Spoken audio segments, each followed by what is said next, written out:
This is Dr. Herbert Harris, and good morning to you. All right, what an incredible day today. I'd like to welcome you to Success Mentorship class number 173. Wow. Thank you for joining us. I see many of you are joining us on Facebook and on Instagram. Thank you, thank you, thank you.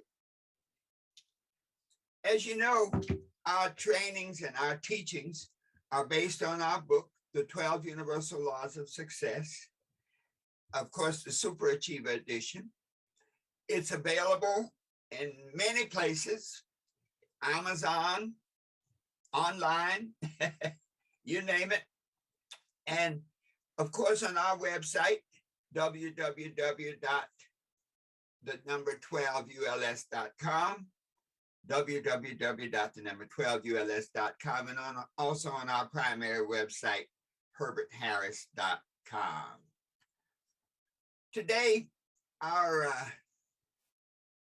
goal is to handle something that I think it really challenges all of us, and that is the habit of procrastination. Now that's, let me tell you something, folks, that's an interesting one, because procrastination can slow us down. Procrastination can keep us from becoming all that we can become. I'd like to open with a quote. One of the interesting, Victor Khayyam said that procrastination is opportunity's assassin. Procrastination is opportunity's assassin. Christopher Parker said something interesting. He said that procrastination is like a credit card. It's a lot of fun until you get the bill.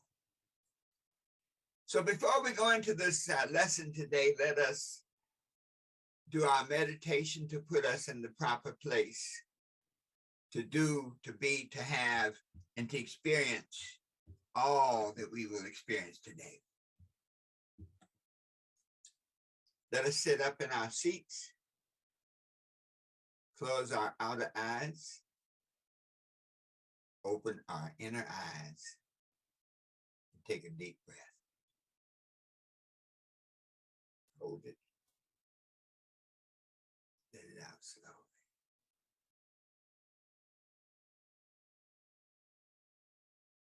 Take a deep breath. Hold it. Let it out slowly. Let us affirm, I am at peace with myself. Let us say it again. I am at peace with myself. Let that peace sink in. Take a deep breath.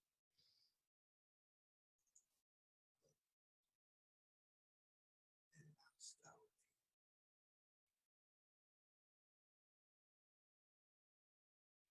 And in this relaxed state, our minds are open, receptive, and ready to learn. My mind is open, receptive, and ready to learn. Let us say that together. My mind is open, receptive, and ready to learn.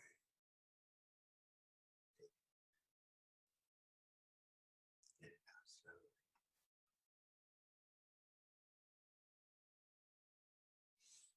All right. Wow. Today, this topic of how to overcome procrastination has really been one that's been bubbling up. I think all of us right now are at that point where we are looking forward to getting things done, where we are looking forward to completing this year in a certain kind of way, where we're looking forward to making the second half of this year much more productive than the first half. One of the reasons that will make a difference in whether we accomplish our goals is, do we procrastinate or do we do it now?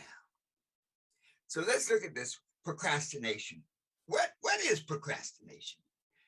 Well, if you think about it, procrastination is really putting off until tomorrow what should have been done today. I'll say that again. Putting off until tomorrow what should have been done today. And with some of us, it's like putting off until tomorrow what should have been done last week.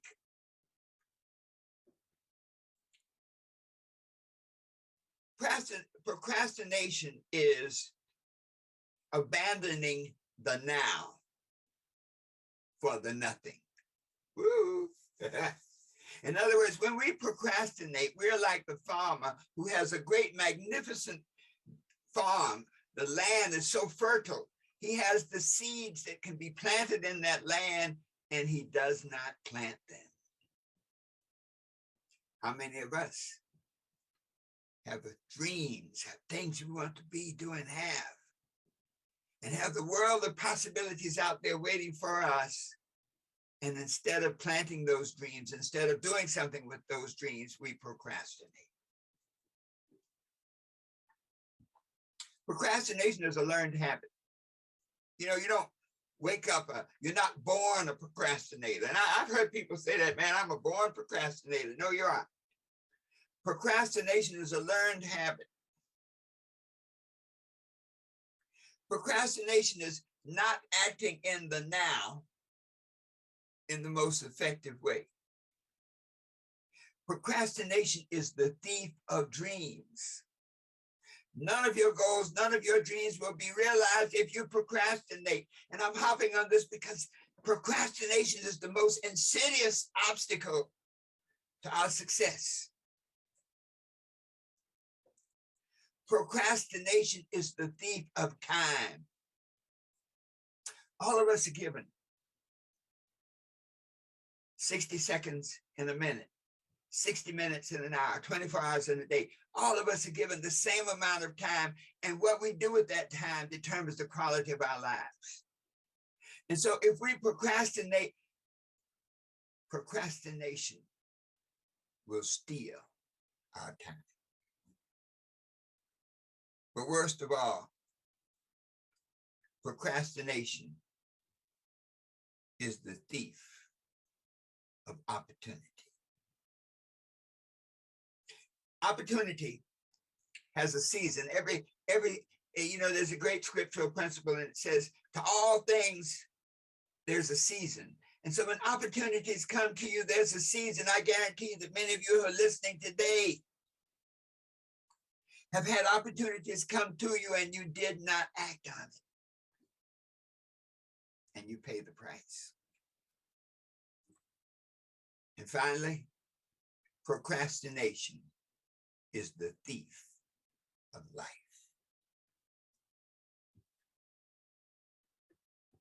I was at a funeral and I looked at the tombstones and I wondered how many people there were buried with their dreams. How many people procrastinated about achieving their greatness. So the point is that procrastination is the thief of all that is good for you.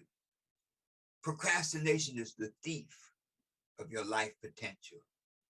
And procrastination can be the thief that keeps you from realizing your destiny and your purpose.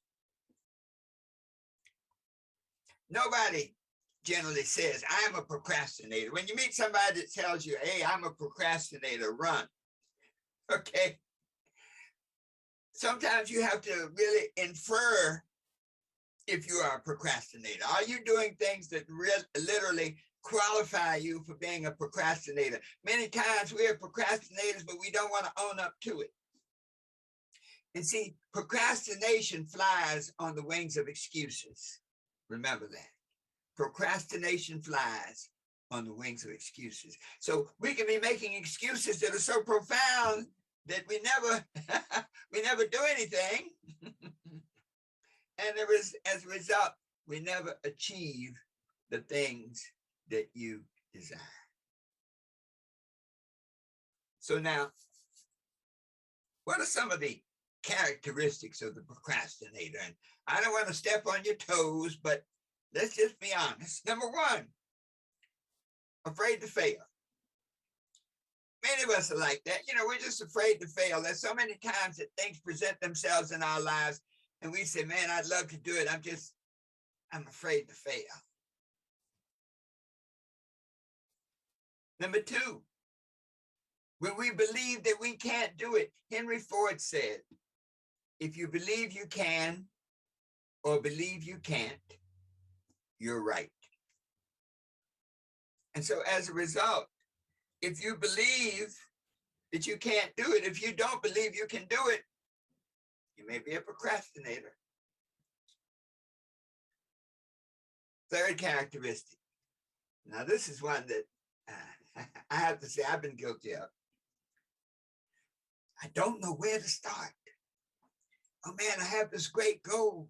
I have these great visions. I have these great dreams, but I just don't know where to start. If those words come out of your mouth, you may be a procrastinator. Oh, there's another one, the fourth signal of a procrastinator. I'm just waiting for the right time. Those of us who are network marketers, this is probably the one that gets us. You're at the end of the month. You have 2 days before the month is over. And lo and behold, you're waiting for the right time. You say, man, it's only 2 days left. I'm going to neaten up my desk and I'm going to get ready for next month. I'm going to start next month with a bang. Guess what? Next month, you do the same thing, and the month after that, and the month after that. I call it the I'm gonna people. I'm gonna do this. I'm gonna get my royalties. I'm gonna get my job.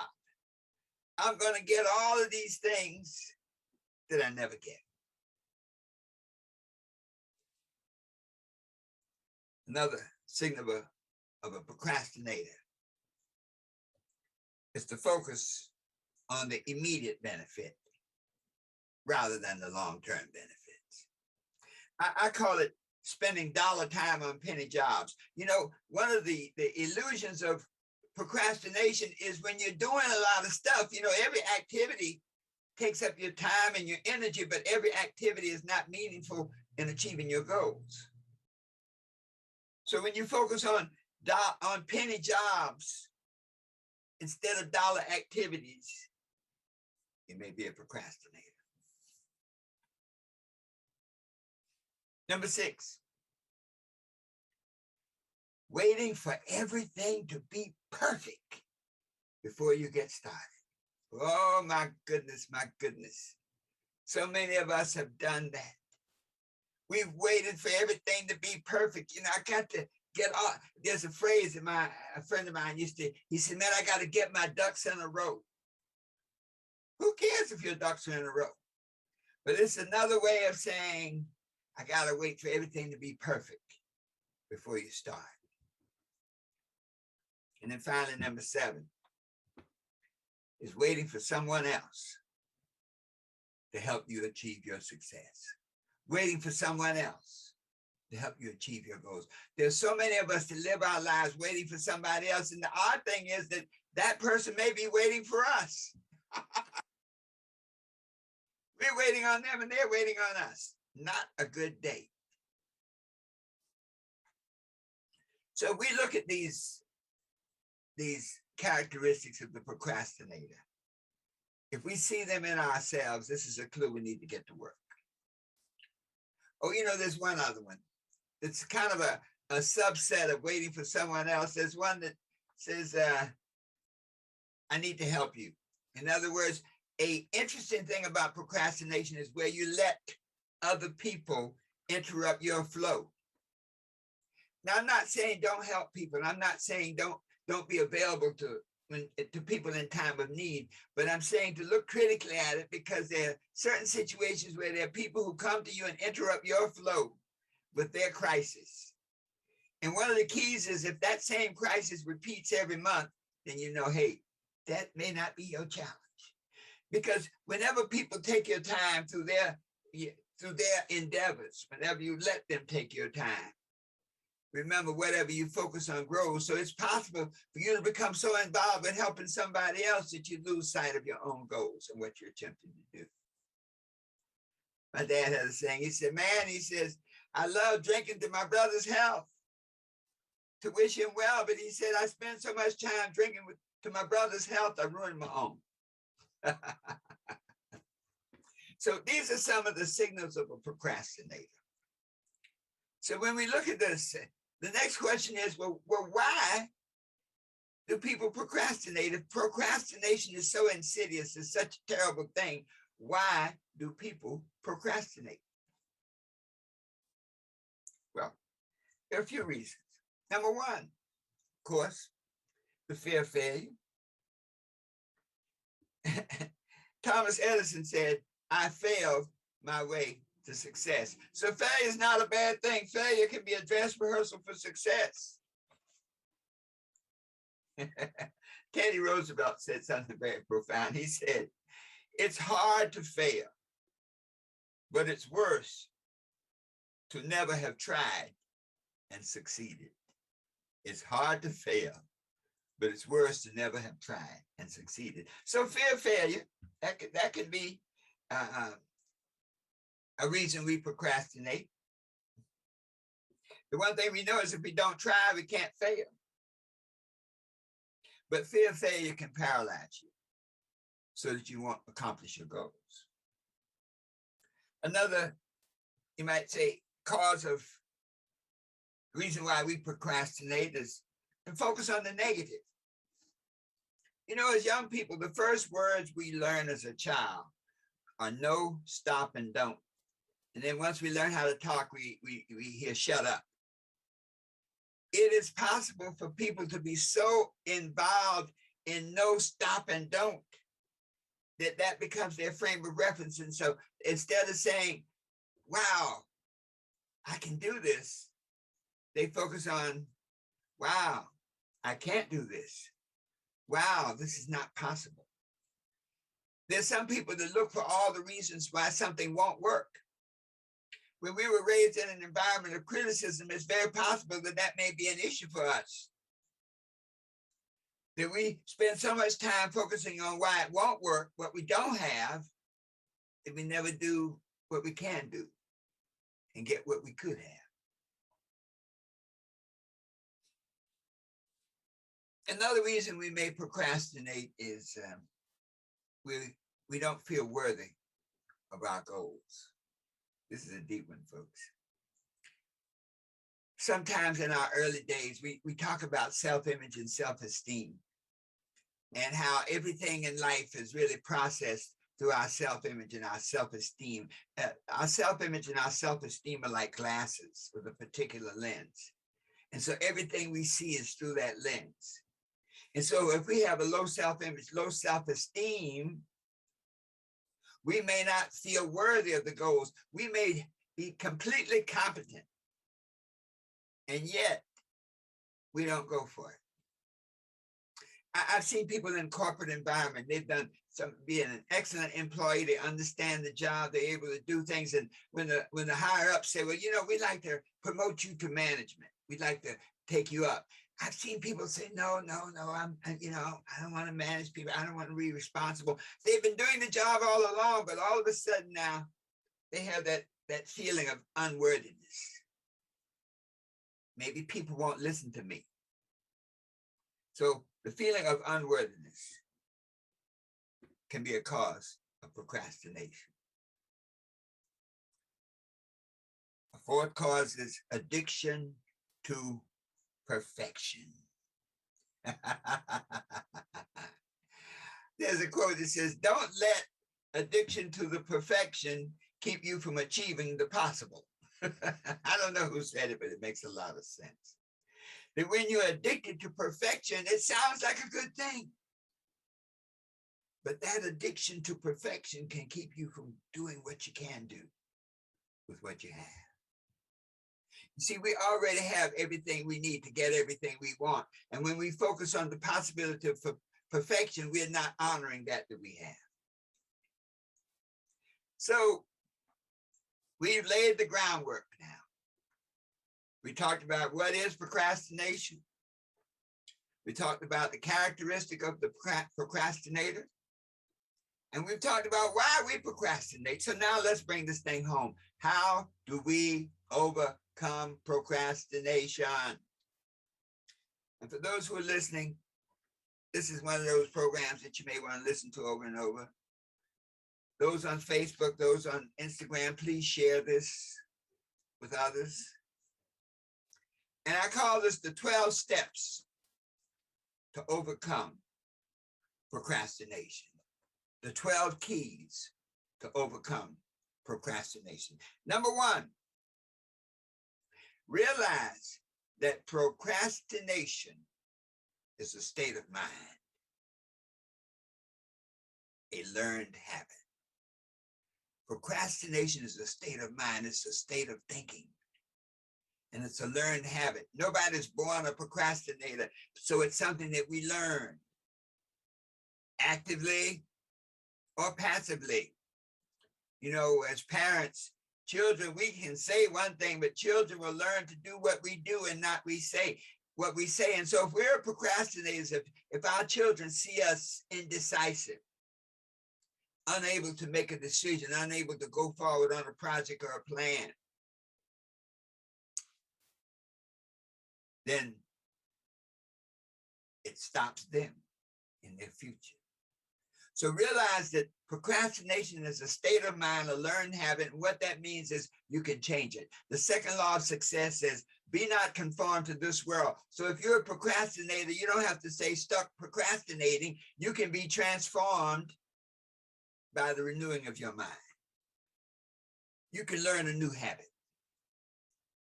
Second key to overcome procrastination is to realize that procrastination is the main cause of failure. More people fail by not trying than the ones who get in the game and take the bruises. See, procrastination is expensive. Don't forget that. Think of all the opportunities you missed. Think of all the jobs you missed. Think of all the relationships you could have been in. Think of all the good things that could have happened in your life and they didn't. And you know, one of the key things about procrastination is the more you procrastinate, the worse it is. You know, it's like a mortgage. You know, you miss 1 month. Okay, you procrastinate. You had the money, but you say, you know what, I want to take a vacation. I'll come back and we'll take care of that. You miss the second month. You say, well, I've been here before. I missed months before. They'll work with me. I'll catch up. I'll pay 2 months.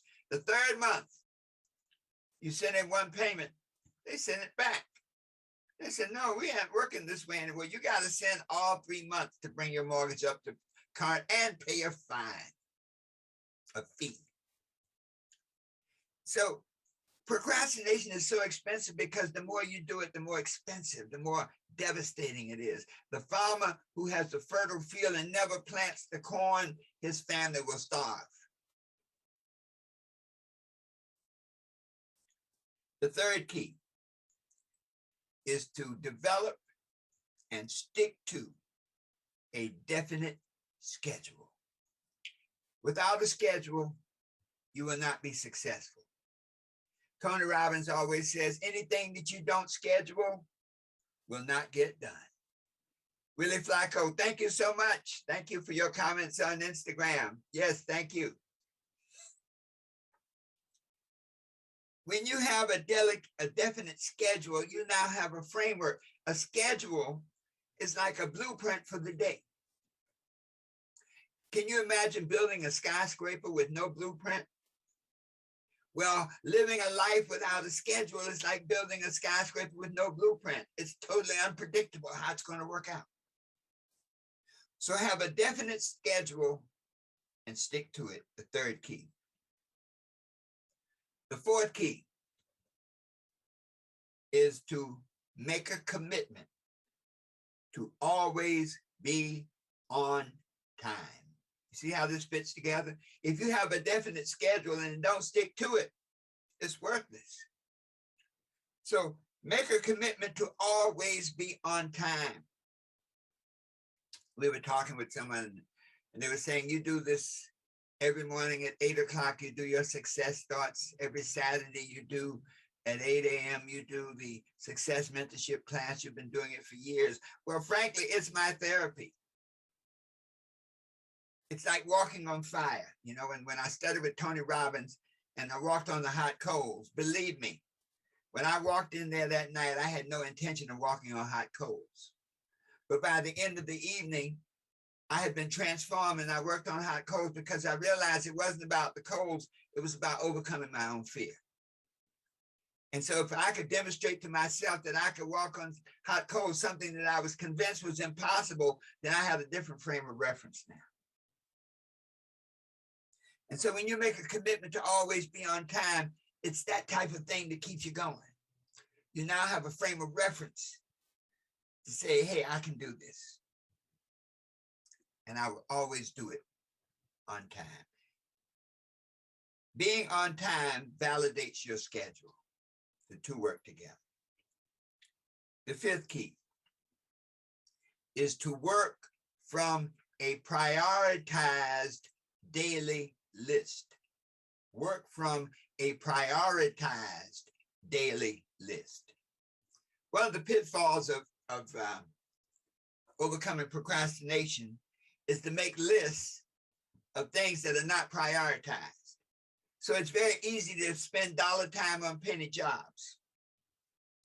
So when you work from a prioritized list, that means you've already given your mental energy to determining the value of each thing that you're going to do that day. And that value is determined based on your goals, your vision, and your purpose. We often say, what is the best use of my time right now? So working from a prioritized list means that you have a list of things to do that are organized now in the priority of their importance to get you where you want to go and to achieve your goals.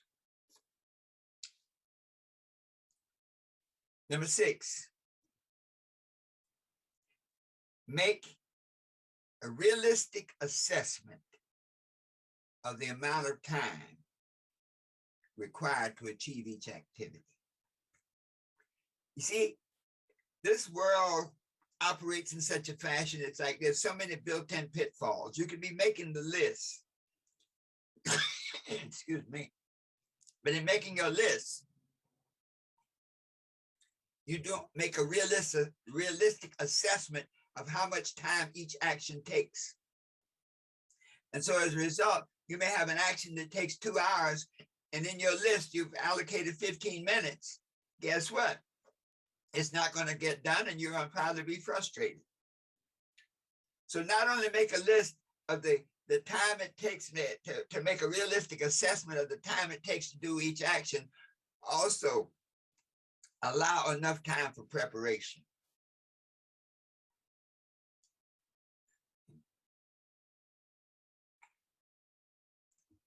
You see, preparation is important.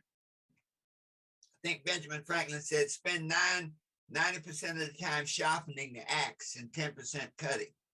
So preparation is your sharpening the axe so that you can do each of your assigned activities. Key 7, plan to handle one activity at a time until it is done.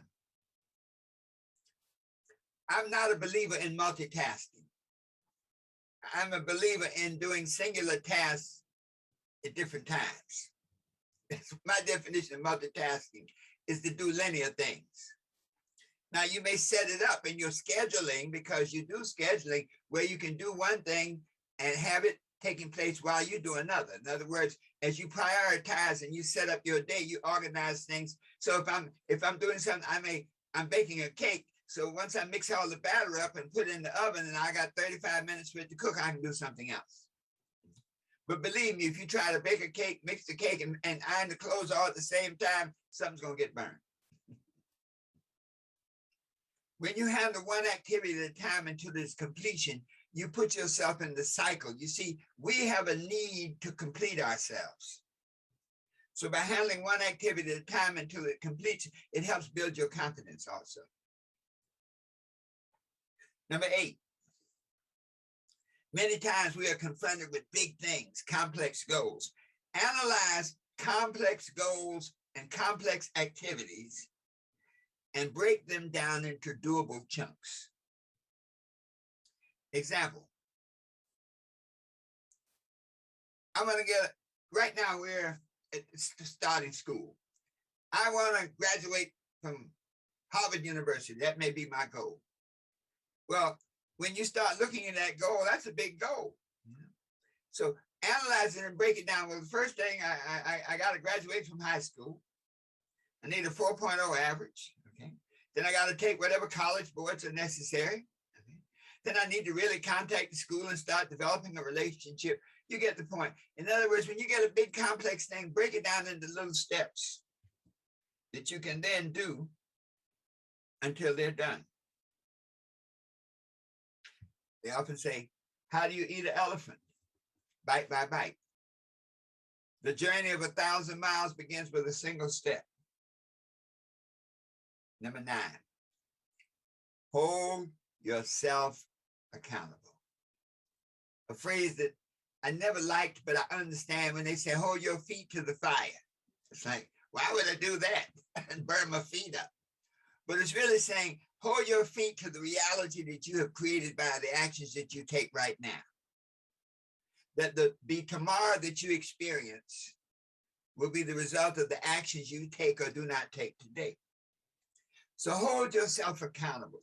If you are tasking yourself, if your goal is to do certain things, then at the end of the day, count up. When you have a business, at the end of the day, they ring out the registers to see how much was spent and how much came in. Same thing in life. Hold yourself accountable, but let me caution you, be patient with yourself. It's very easy to, make this transformation, to hear this lecture and say, man, I'm going to stop procrastinating. I'm going to go out and do it. I'm going to do this. And you hold yourself accountable, but you're too hard on yourself. You didn't become a procrastinator overnight. It's a learned skill. It takes a while to unlearn it. So be patient with yourself, which leads us to step number 10. Start small. If you've been a procrastinator, to stop being a procrastinator, back to number 1, takes a complete change in your mindset. Takes a complete change in your habit set. So when you start small, honor yourself for the little victories. Say, look, my first goal be, let me get up every day at the same time. That's goal number 1. And then when you accomplish that goal, I get up every day at the same time. Okay. Then the other goal might be, okay, now when I got up, I'm tired. That means I need to go to bed at an earlier time. And so start small with those little victories, those little things. You make a list of things to do. Maybe, when you're excited about accomplishing, we may have a list of 10 things. And we get to the end of the day and we've only done 4. When we start small, we may have to look at it and say, you know what, I'm setting myself up for failure. I'm not assessing the time that I need to do each task. So let me reassess now. So rather than trying to do 10 and only doing 3, let me set my goal for 5. Okay. But let me accomplish all of them. And now let me extend it to 6 and then to 7 and then to 10. Number 11, get help. Being a procrastinator is really like any other kind of addiction. I think many of us are addicted to procrastination no matter what we do. There's that tendency to procrastinate. And so sometimes you really have to get help. Maybe you need to go get a course in time management, a course in getting organized. Maybe your procrastination is a result of being totally disorganized. And so it's not that you're procrastinating, it's that you can't find anything. So get help, because having help can create that mastermind vibration. When 2 or more are gathered in one accord, I am the making power, the ability to create things in a certain way is there. And then finally, number 12, keep going and growing. Overcoming procrastination is an evolutionary process. We didn't get there overnight, and we won't solve it overnight. But if we are committed to keep going and growing, if we are committed to say that every day and every way I'm getting better and better, then we can truly be all that we desire to be. That we can truly have all that we desire to have. That we can truly go wherever we want to go. When we follow these 12 keys, 1, to realize that procrastination is a state of mind and a learned habit. Number 2, to realize that procrastination is the main cause of failure. Number 3, to have and stick to a definite schedule. Number 4, make a commitment to always be on time. Number 5, work from a prioritized list. Number 6, make realistic assessment of the amount of time required to complete each action and the preparation thereof. Number 7, plan to handle one activity at a time until each is done. Number 8, analyze complex goals and complex activities and break them down into doable chunks. Number 9, hold yourself accountable, but be patient with your growth. Number 10, start small, grow your confidence, grow your skills, grow your ability to get it done and do it now. Number 11, get help, get another person, bring in somebody who's been where you've been, bring in somebody who's transformed the way you want to be transformed. Use the power of the mastermind.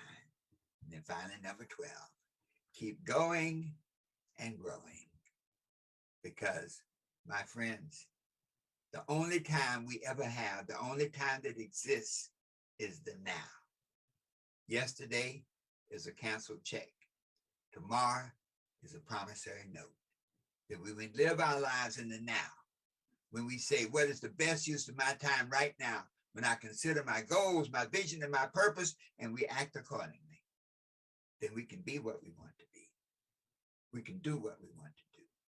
And we can have whatever we want to have, always knowing that the best is yet to come. And so it is. Just take a deep breath for a moment. Thank you so much for being with us today. And I chose this lesson because I know that so many of us are struggling with this. And believe me, this may be the time, this may be the message that can transform your life. I often say to you, we have our Cash App, and many times when you hear a message, it's important to tie it down, to really create it in a value proposition. And I say to you, if you've heard this message today and it has transformed your life and it has given you what you need to move to the next level, then go to my Cash App. Go to my Cash App, $Herbie Man, $HERBYMAN. Go to our Cash App and send money. Whatever value you think this message has given to you to help you be what you want to be, do what you want to do, and have whatever you want to have, always knowing that the best is yet